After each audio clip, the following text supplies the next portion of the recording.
big problem for supporting other units. And of course, no hospital is an island. It is said that all the hospitals are part of a lovely web of care in the region. And the reason I meant about the politicisation of the NHS is the classic case of, we want to stop this, we want to close this hospital, oh no you can't. And the MP stands up in House of Commons and says, it's my local hospital, I want to keep it, and sure enough it stays open. So whatever we think we want to deliver may not be what we can deliver. Now, to cover these areas, we've got an extraordinary lineup, many of whom are well known to you. We have Ollie Wiseman and John Withington talking about the PCNL database. Simon Harrison from Pinderfield is going to talk to us about central versus local services. And we're very lucky to have a Scotsman, Mr. Duncan Selby, who's Chief Executive of Public Health England, who's going to talk to us, I think, about what he wants to talk to us about as he goes along. But he's really Mr. Commissioning. Yeah, so hugely important. And no Brexit jokes today, please, because he is indeed a true European. We've got Jonesy, who obviously doesn't live in England, and is going to talk about Go Central. And we've got Steve Gordon from Epsom St Heliers, going to talk about Stay Local. So without further ado, if I may ask our first speaker to come up. Thank you, John.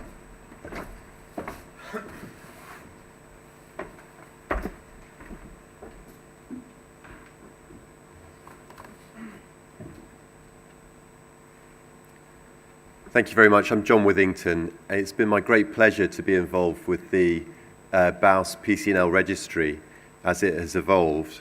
And I'd like to just take a few moments to describe how we've got to the fluid and powerful resource that we've got today. So the ideal registry would tell us a little bit about risk, a little bit about the patients that are having the operation, but also, crucially, the outcomes, whether the operation is being undertaken safely. In the case of PCNL, rates of bleeding, infection, complications and length of stay, as well as, importantly, whether it works, whether we're achieving acceptable stone-free rates for the stones being operated upon.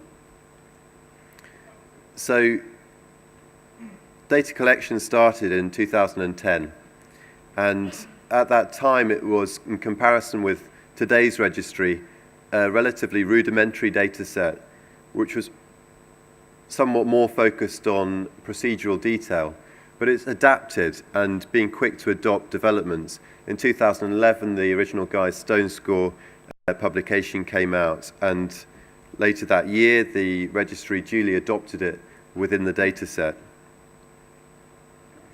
The first published report of the data focused on some of the procedural detail and how PCNL was being undertaken, as well as some initial outcomes from the registry. And then in 2012, there was NHS policy drive towards the publication of individual surgeon outcomes, and a timetable for the publication initially for urology of nephrectomy outcomes. But adopting a proactive approach to this, the section of endourology began planning for the publication of individual surgeon outcomes for PCNL. This refocused attention really on the importance of risk adjustment in this area. And in 2014, importantly, the Charleston Comorbidity Index was incorporated within the data set to reflect this. A timetable then emerged for the individual surgeon publication of outcomes, and as that happened, duly, numbers of submitted cases increased dramatically, so that now we're achieving around 2,000 cases per year, and in comparison with HES data, reporting is saturated, which is really a great achievement for surgeon-reported outcomes. So now we have a powerful resource for patients, for patient information, for research, and crucially for quality improvement. Patients are able to see online, by surgeon, by region, by hospital, transfusion rates, post-operative length of stay, and also numbers that are undertaken at individual centres. Some risk adjustment is also immediately available to anyone accessing the BAUS website. Stone complexity, importantly, stone dimensions, And also importantly, the proportion of patients who are having the most complex surgery, those, for example, with major spinal comorbidity. Inevitably, looking at numbers of procedures undertaken, looking at complexity undertaken, the debate that's taken stage throughout all of surgery has been focused on PCNL and whether volume affects outcome and whether we should be centralising. And the registry offers a powerful resource really for looking at this specific area of planning.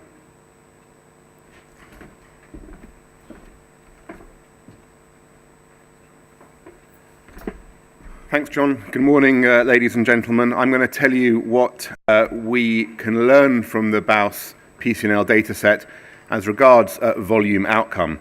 And just to say, obviously we've got John, but there's a big team who's behind the PCNL dataset, not least the team from the BAUS office, from Sarah Fowler and Louisa Hermans, who basically help run everything, but also not forgetting Neil Burgess and Stuart Irving, who actually set up the PCNL database in the outset. So there are two ways of looking at volume outcome. You could look at volume outcome per centre, or you could look at volume outcome per surgeon. And these are all the data points for 2015, both for surgeon volume and also for centre volume. But we're going to start off by looking at what we can learn from centre volume. And this is the work that John presented a little bit of yesterday, and has also been presented at the AUA earlier on this year, looking at outcome per centre. And what we've done is assess the relationship between hospital volume and outcomes for PCNL by splitting PCNL centres into two groups, those performing more than 20 cases per year and those performing less than 20 cases per year. And you get approximately two equal-sized groups there. And then we can also incorporate stratification by stone complexity and stone dimensions. And outcome-wise, we can look at stone clearance at day one, we can look at blood transfusion, sepsis, and the median post-operative length of stay. So here you can see that if you split it up into per centre, more than 20 and less than 20 perks, you get approximately two equal-sized groups of about 1,000 perks in each group. And as John said, we're doing about 2,000 perks, or 2,000 perks are put into the registry each year. There's no significant difference between the complexity of stones that are operated on between these two groups. This is the data from 2014, and you can see that if you look at Guy's stone score groups 1 and 2, you include those as one group, and 3 and 4 as another group, there's no significant difference in stone complexity undertaken at high and low volume centres. So, what about stone clearance? Well, you can see here that overall, in the higher volume centres, overall stone clearance is about 10% higher. And that's true for both the less complex stone, the Guy's stone score 1 and 2, and also the more complex stones. So stone clearance is better. There's no significant difference, however, in transfusion rates or post-op sepsis rates in PCNL cases between those two different volume centres. If we look at length of stay, the length of stay post-op is shorter in the higher volume group, although that difference is diminished a little bit for the more complex stones. So that's what we've learned from the centre data. How about if we now hone down and look at the surgeon volume outcomes? This is the data for 2015, and the data this time has been cut slightly differently. So rather than drawing a line down the middle according to volume, what we've done is look at the highest quartile volume-wise and the lowest quartile volume-wise, and compared those. And just to give you an idea, the lowest volume quartile-wise are doing less than 5 perks a year, and the highest volume quartile-wise surgeons are doing more than 18 perks per year. And you can see here that although for the data for 2015, it looks like the stone clearance on day one is higher for Guy's stone score 1, 2, 3, and 4 patients when you compare lower volume surgeons with higher volume surgeons. None of that is actually statistically significant. However, the power of the database is that each year you get another 2,000 data points. And so when you add in the data from 2014 and re-look at that analysis, you can see there's a significant improvement in stone clearance rates on day one for Guy's stone score 1, Guy's stone score 2, and Guy's Stone score 3 patients. And for Guy's Stone score 4, it doesn't reach significance, but that's because partly we think there are very low numbers for the lower volume centres who are doing Guy's Stone score 4 cases. Again, looking at length of stay by volume, you can see that length of stay, if you add 2014 and 2015 data, is shorter in Guy's Stone score 1, Guy's Stone score 2, Guy's Stone score 3, and Guy's Stone score 4 groups. This is median length of stay, so we haven't done any stats on this yet, but we will do, and certainly it looks like that's going to be a significant improvement. Comparing the upper and lower quartile volume surgeons shows no difference in blood transfusion rates or post-op sepsis or infection rates, but if you look at all complications for 2014 and 2015, the higher volume centres have a 50% decrease in complications. So they have a significantly increased complication rate in a low volume surgical practice. So in conclusion, what we've learned from the database is that for high volume centres, stone clearance is higher for both complex and non-complex stones. Length of stay appears shorter, especially for less complex stones, and that's just looking at the 2014 data. We haven't incorporated yet the 2015 data into the centre volume equation. And looking at high volume surgeons, we can see that length of stay is shorter, stone clearance rates are higher, and the complications are lower. Just a thank you really to all of the surgeons who put their data in. We are getting some very interesting analyses out of the database, and we know it's a significant commitment from you, and I'd like to thank you all for your attention. Thank you.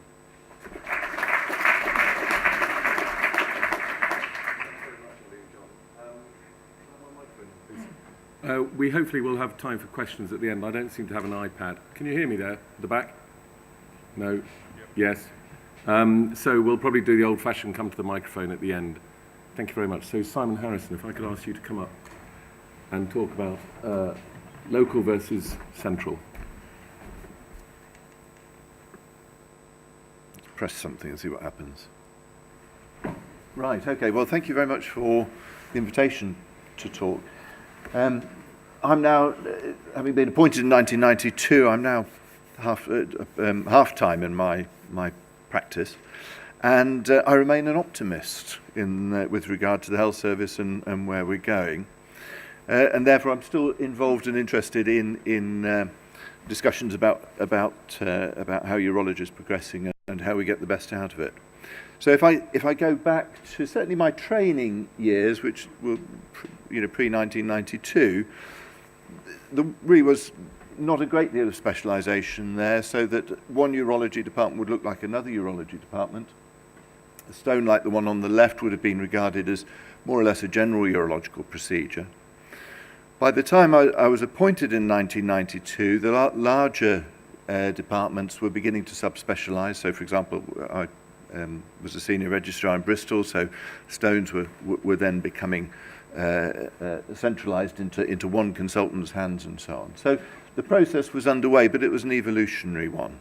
And then as we get on now, you can see we've changed from a Victorian type building with some Second World War huts attached to it to a wonderful facility now where we work in the bottom there. Completely unaffordable, of course, but we don't worry about that too much. But I think that the game changer was in 2000 when the Department of Health looked at cancer results for the UK and saw us lagging behind certainly the rest of Europe and the best practice, and came up with the National Cancer Plan. And I think this really, as I said, was a game changer, but I think it was flawed in quite a lot of its thinking. It was centralisation, but it was based on the needs of one group of patients, namely those that required major pelvic cancer surgery in urology. There wasn't any background agreement to what ripple-on effects that had for the structure of overall urology services, and I don't think we as a specialty really attempted to address that in any meaningful way. I think we got sidetracked into general and specialist urology training and all the rest of it. And I think really the problem, as I saw it, was that it left the neglected periphery. So what does we know what the centralised service looks like. That's self-evident. But what on earth does the peripheral units look like? What happens? Do they get de-skilled? Do they get difficulty recruiting people and so on? So I think the overall structure was really neglected in a way which I think we should regret. So as we move on then, where are we sort of progressing to now? What's the state of play? And I think that there are some very clear signals now coming down from on high that the idea that the internal competitive market is going to provide all the efficiency gains that we need in healthcare, that I think that's run its course, and that thinking is beginning to fade. Now, clearly, we'll have to see what happens as the political upheavals settle down. So that there's renewed interest in looking at how clinical services are put together, and looking at ways that we can deliver improvements both in quality and efficiency. And there are a couple of initials there I've put down, STPs and GERFT, which I'll explain in the next 2 slides as indicators of where we're going. So if you don't believe me about the idea that there is a change in thinking, this is from the delivering the forward plan document produced by the Department of Health, and you can see, you can read it for yourselves, but the idea of autonomous competitive trusts is really beginning to fade out, and people are beginning to think about cooperation and larger structures.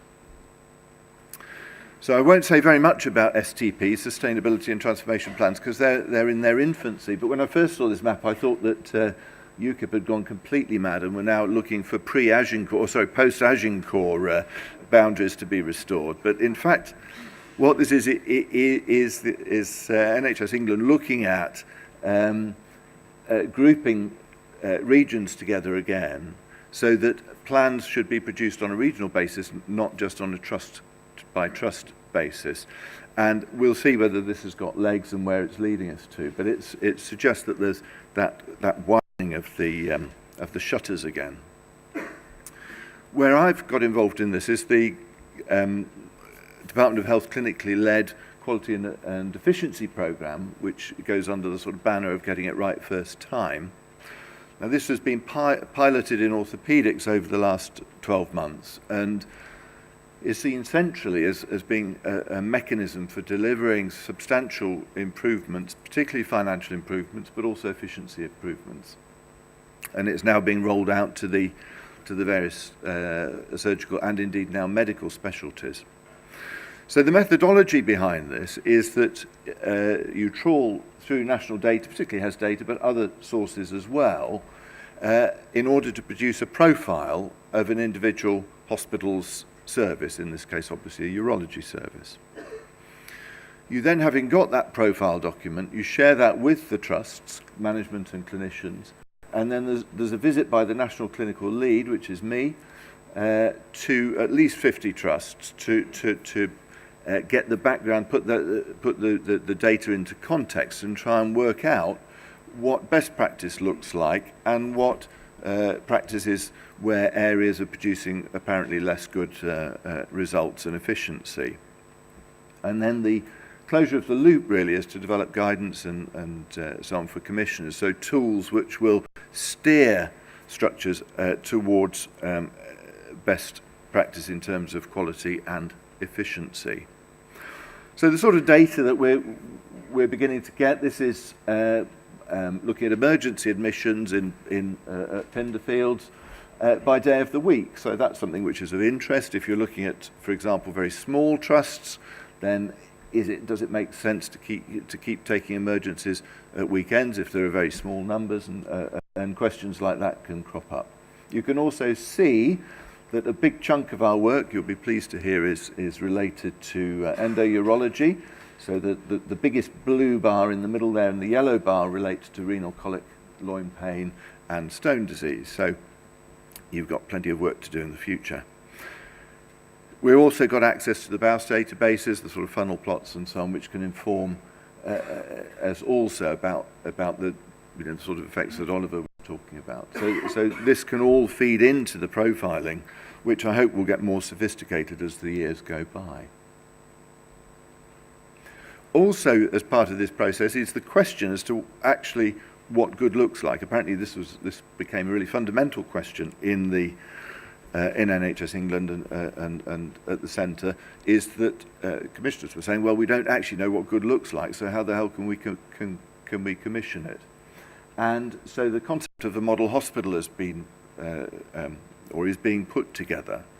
And this is basically a set of criteria which can be laid out to say this is what good practice looks like, this is what an efficient and effective service looks like.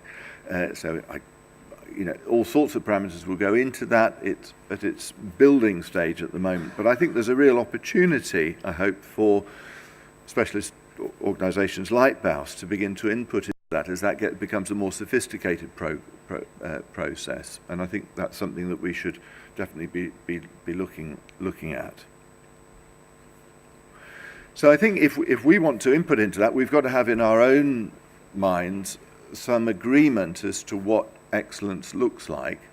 And I think the first talks absolutely emphasise that we're beginning to know what it looks like. We can begin to see how it works. So this is the non-endourologist, this is my sort of thoughts as to what I would want to see in an excellent emergency stone service, because I think in planning anything, you've got to start with the acute stuff and then fit the elective stuff in beyond that. I don't think you can do it the other way around, as we've tried to do so far. So this is a few tick box things which I think you'd agree with. You've got to have defined and ready access to interventional radiology. Ideally, you want patients who can be treated having presented acutely with lithotripsy in a very short time frame. I think we need to move to the concept of, I'm sure you're already there, but the rest of us aren't, of single episode stone clearance. So, no more stents in the middle of the night and a bit of lithotripsy 6 weeks later. I don't think that really meets the needs of the patient.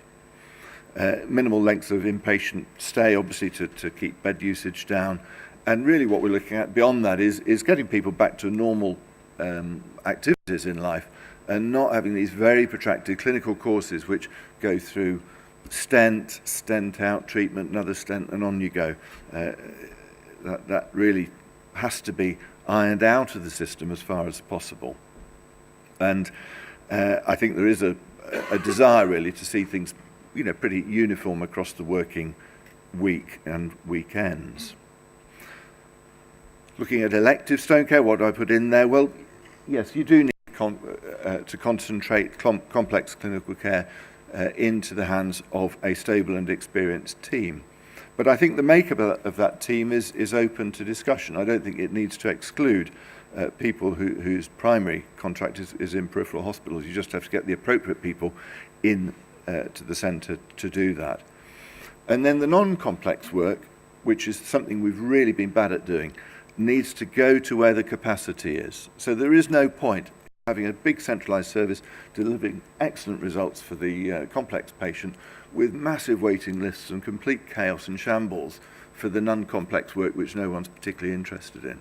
So again, that has to get out of the system, and I think that's where the periphery has to be really geared up to deal with that work, because that's where there is likely to be more capacity. Outpatient work, obviously, close to people's homes. So I think that there is real scope for us to begin to think in detail about what an excellent stone service should look like. And almost certainly that's going to be regionally delivered so that you're pooling the talent of people with subspecialist expertise in stonework, because a small number of people can't deliver one-stop stone services for acute patients, for example, because they're on a 1 in 3 or 1 in 4, whatever. So I think we're going to have to look at some new structures there and have some imaginative thinking. That the NHS is clearly going to have to rise to that challenge and put in ways in which patients can cross boundaries, they can move from trust to trust in a seamless way, so that the administrative and financial systems that follow those patients have to be much more efficient at allowing patients to navigate through the system without trusts getting very nervous about losing their profitable work and being dumped with all the expensive stuff. So in conclusion, I think there are now mechanisms coming on. I think thinking is there now that clinically led service redesign is very definitely on the agenda. I think barriers between trusts are likely to become more porous, and I think we've got to encourage that. And I think in designing new models, I think we've got to be realistic that they've got to meet the criteria of clinical effectiveness and efficiency, but also financial efficiency. Because if you can demonstrate financial efficiency, you will be opening the door very wide indeed. So thanks very much indeed.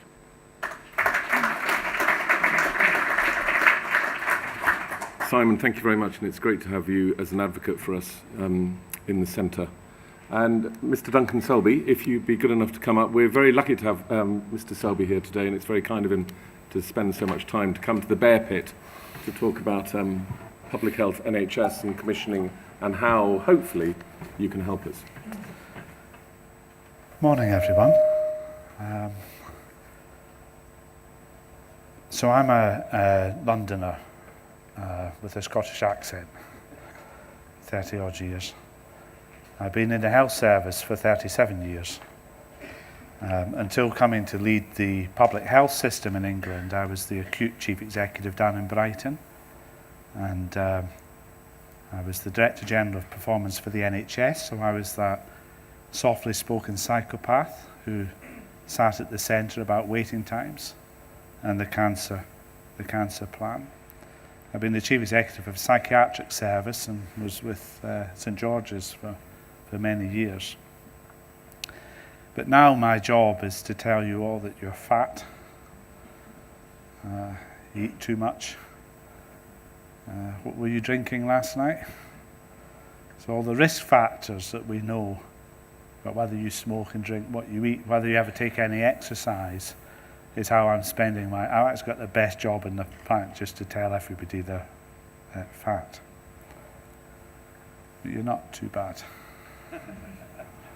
I'm also here because I've had direct patient experience of having stones repeatedly, and I've been in a local district general hospital, and I've been in a teaching centre. I'm likely to still get stones into the future, so there are many, many reasons why I'm keen on joining you today. Mr. Glass in the second row is currently looking after me, and if you're under the care of a urology surgeon and he asks you to come and do something, you're well advised to do it. Is that,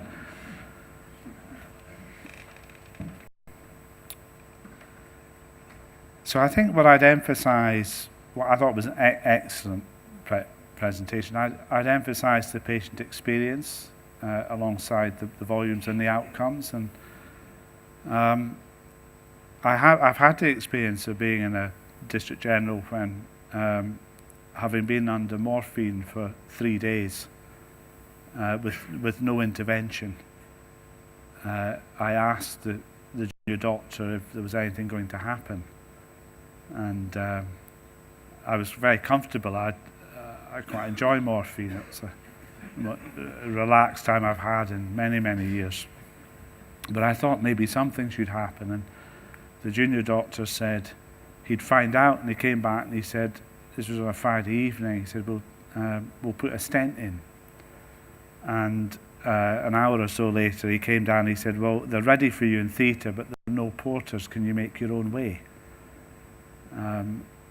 At that stage I did get a bit of help, and I left that hospital that evening and I went to a regional centre where they said that actually that's not what they would do. And I've been under the care of a regional centre since.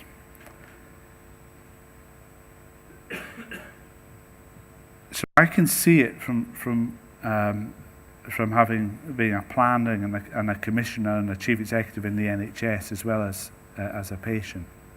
And the most brilliant thing you've been doing of late is getting the data together, because the data allows the conversation to be had about what does good look like. I'm less concerned about whether it's centralised or local. I'm more concerned about how people work together. As has been said, not everywhere can have a centralised set, not least if you get renal pain, you need to get to help very, very quickly. Travelling's not a huge option. You need to go to where you can get immediate help, and that's not always going to be to a regional centre. But I don't think the argument is about whether it's regional or whether it's local. It's about how we make it work together. And what I'd encourage you to do, which you are doing, but I'd go further, faster at this, is about how you set out what does a regional and a local service together, what does good look like. Populate it with the data, and then make sure that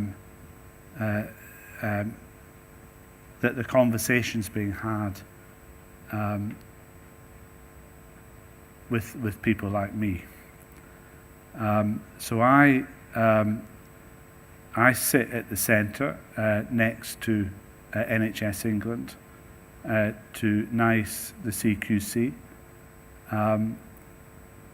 We were all together looking at STPs yesterday. Do people remember STP oil?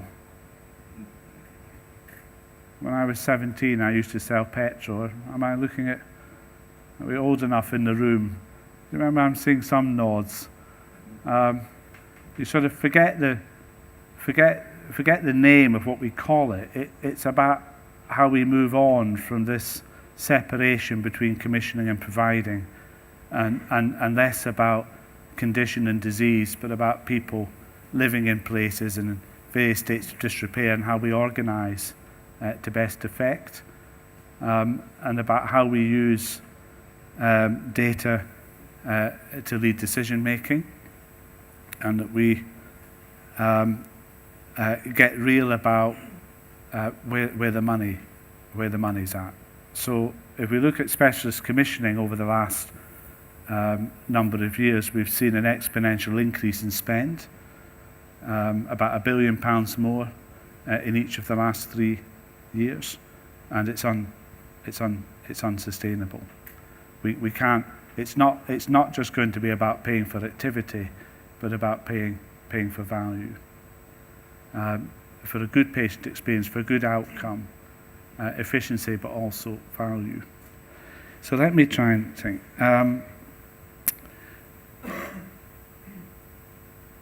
I'm very optimistic about the future of the NHS. I think we've got very good reason to believe that actually we can make this work, but not if we continue doing what we've always done.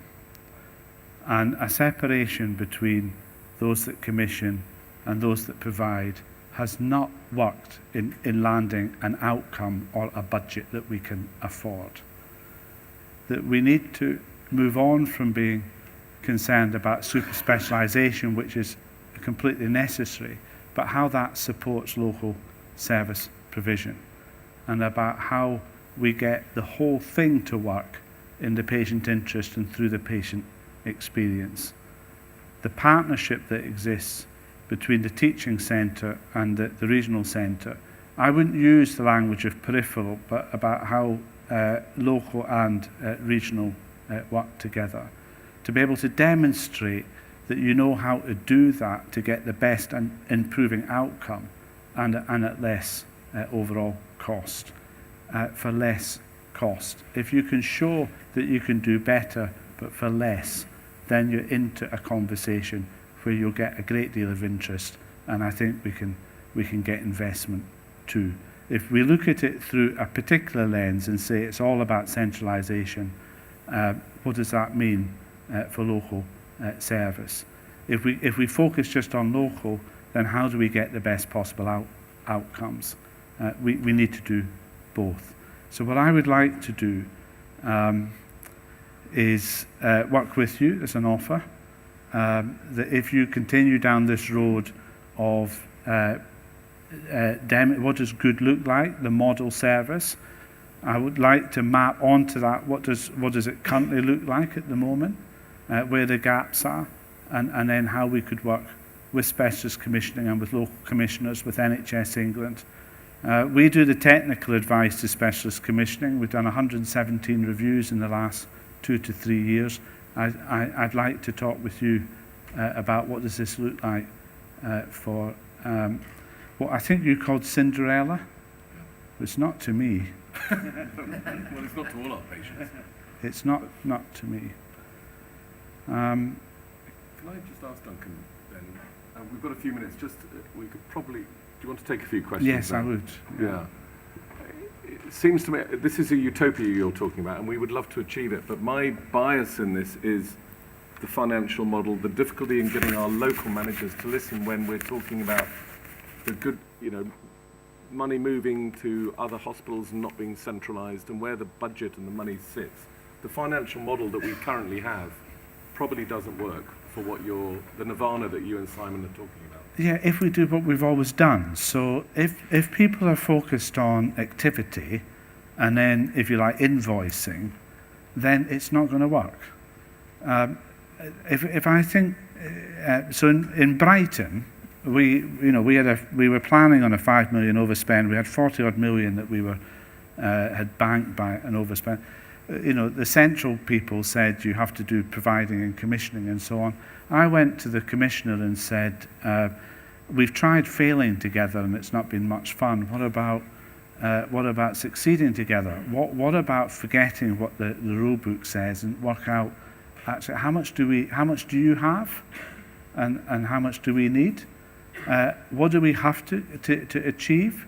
Make sure that we do the things that have to be done, but we just manage within the money we've got. So it's not your money or my money, but it was Brighton's money, is that? What we're trying to do, and not everywhere is ready for this, but some places are, is to move away from this idea of your money, my money, commissioning and provision, and to say this is the amount of money, in your case for Southwest London and a bit further. How are we using that to best effect to get the best outcomes? You can't trade quality and money. You've got to do both. So the rules are changing, which is great to hear. And the thing is to dare us to disagree. Yeah. So the existing system isn't working. The overspend was at the end of last year was about £3 billion. That's quite a lot of money. We know if we continue doing what we've done, that's not going to alter. But if we can incentivize people to make these sorts of changes, so you get those outcomes that you were setting out that showed 10% difference, and well, that's what we should aim for, and then how we pay for it. Well, how do you think we should pay for it? So. Yep. Question, Jonathan. Yeah. Hi, Duncan. I've worked in the NHS for 30 years and seen lots of change, but I've actually lived the NHS longer than that because my father was a regional scientific officer, and he ran, from what I understand from speaking to him many, many years ago, he ran hospitals from north of the River Thames to Junction 14 on the M1 as a single administrative region. Yes. Yeah. We now run local services, and any regional services that do persist are basically cover local agreements with the clinical staff working locally. And I, as guys, have watched the debacle of South London, where the hospitals in South London have been organised, reorganised, disorganised, and fragmented. But the only way the service has been maintained for the patient population, because it's been driven by the clinicians. So we do need guidance from central government. First of all, what's the size of a sensible administrative organisation? Is England too big an area to administer? Were the regions the right size or the wrong size? And how do we get the leadership from central government to tell us to organise our services in a government-led way rather than just locally organised by the clinicians? Well, I shouldn't wait for government. And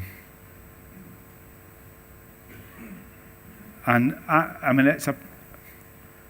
we have what we've got, in the sense that the only healthcare system, I think, in the world that doesn't have anybody in charge by design. Because the intention, I'm afraid, I know time's short, but the intention was that, you know, hospitals would be relatively autonomous organisations, and the Department of Health would be concerned for the public's health. And if you were concerned for the public's health, you wouldn't be concentrating on hospitals. You'd be concentrating on the risk factors I touched on, and frankly, it's economic, about whether people have got work, somewhere to live, enough money to live on, this sort of thing. But what we've got since we lost strategic health authorities, we don't have an organising tier in it. It doesn't exist. So you could either see that as a cause for despair, or you step into that space and say, well, we'd better take charge.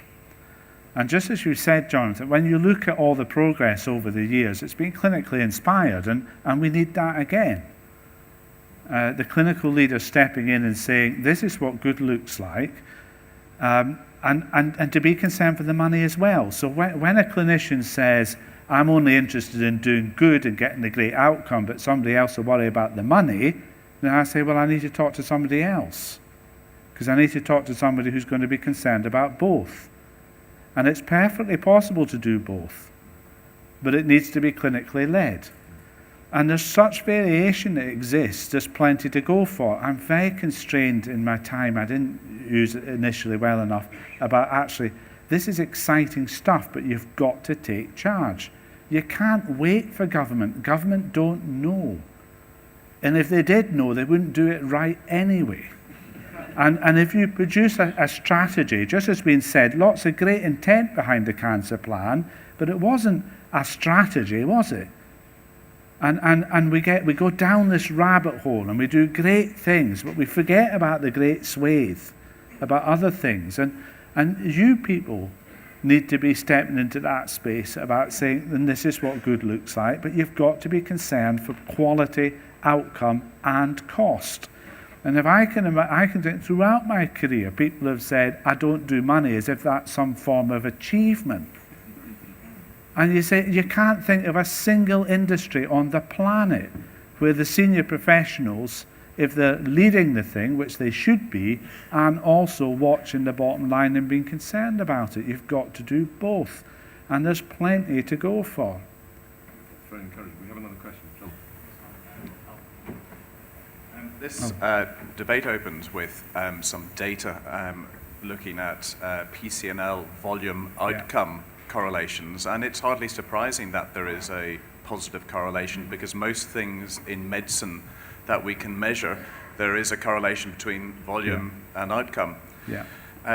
However, the debate has moved on a little bit, in both Simon and Duncan have looked at the bigger picture of stone services, and the reality is that about 3/4 of patients who come into A&E with a renal colic don't need an intervention, they pass their stones. Yes.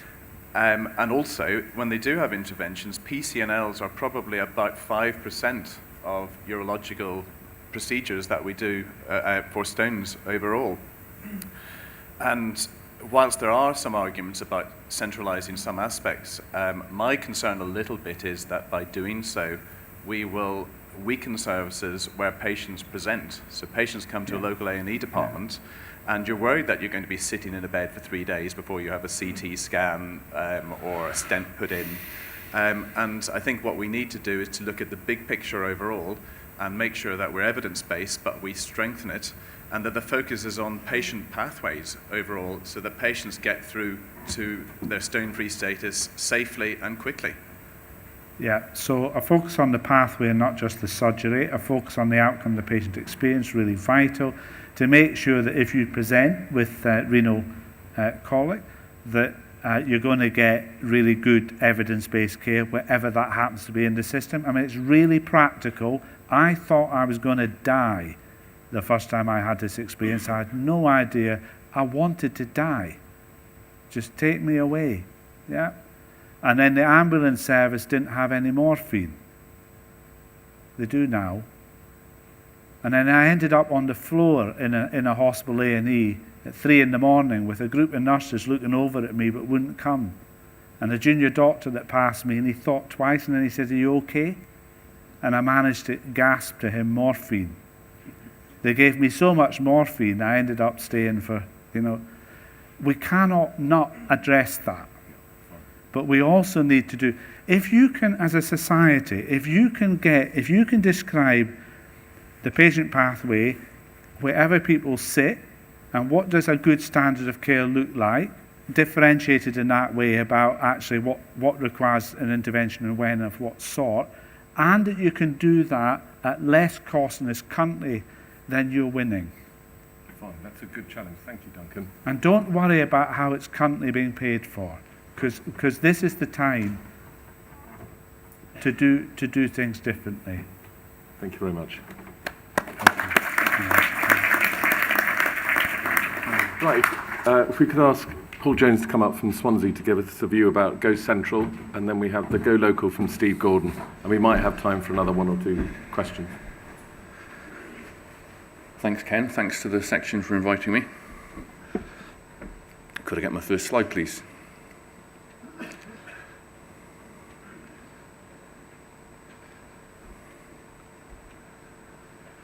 Well, over the last 50 minutes, you've heard extensive data analysis and opinion. And I've only been given 5 minutes, so I thought I'd inject a little bit of humour and a little bit of history into the proceedings. So cast your minds back to the turn of the millennium. I was the chairman of Surge, Prof Mundy was the president of BAUS, and, well, it all seemed a little bit dark.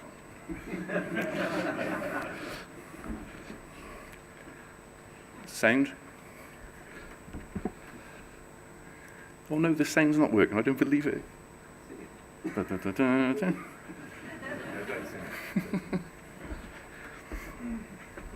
So UCL Death Star became the new force in centralisation. Well, that's how I remember it. Around 2000, training, we had canalisation, we even had the demeaning term office urologist. And I was beginning to wonder whose side Prof Mundy was actually on. I really feared for the future of British urology.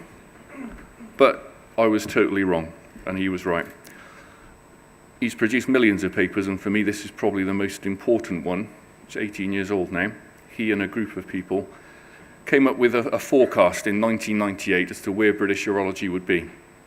He forecast a lot of the things that are good for British urology, and he successfully initiated a lot of those changes that has come to fruition. And he was one of the first people to describe hub and spoke, centralisation.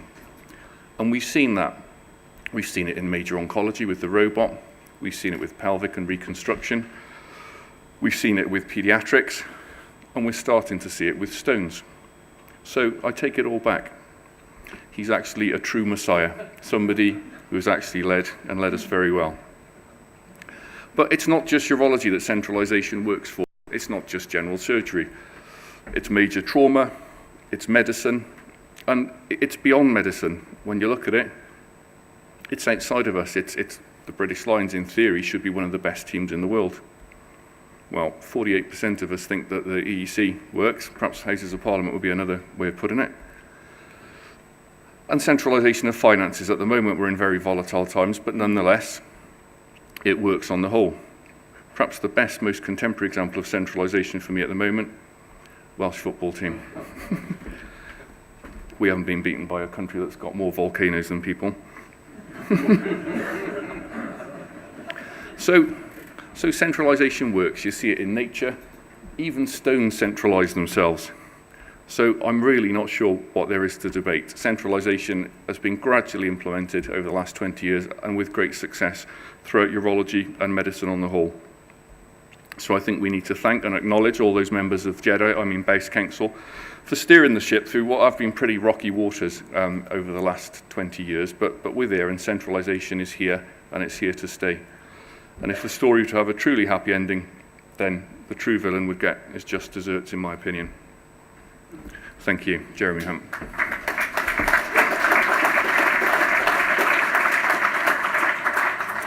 Steve, would you like to come up and talk about local? I think that's going to be relatively hard to follow. Thank you, Ken. Thank you for inviting me to talk about staying local, although, as you say, it's not really about local, it's providing the right care for our patients. And this is, I think you described the word nirvana. This is where I live, this is my back garden, and the hospital is just a mile down the road there. And why is it nirvana, or what actually are we looking at? This is a public health issue, I think. The number of stones that we're seeing, it's increasing. The number of treatments that we're doing for stones are increasing. We need to be able to provide these services. Kidney stones are common, recurrent. Patients need acute, rapid access to treatment. We need to deal with the serious problems related to stones, infections. And remember, patients do come back for more than one treatment often or episode. There is an economic impact, you're absolutely right, and that's on the patient, on society, but also on our healthcare resources. And patients want rapid diagnosis, effective treatment. Patients always want to be close to home if they can, and if it can be good treatment and safe. And obviously we don't want stents, we want short hospital stays, and it's always just before a holiday or it's going to affect work. So what are stone services? It's not just PCNL, as we said. I do PCNL, I'm a high volume PCNL surgeon, about 40 or 50 a year in my local hospital. Ureteroscopy we do, developed that service over the last 8 years that I've been a consultant, and we are the regional lithotripsy unit, providing lithotripsy for centres as well as district general hospitals near us, to a population of over 1 million. In terms of acute care for patients, we have 2 A&Es that we cover. We have consultant urologists reducing their elective activity to be on call for a week. We have interventional radiologists available. We have emergency lithotripsy, which I'll talk about later, and we have renal colic follow-up appointments within 2 weeks of presenting for those patients who are treated conservatively and that they may pass their stone.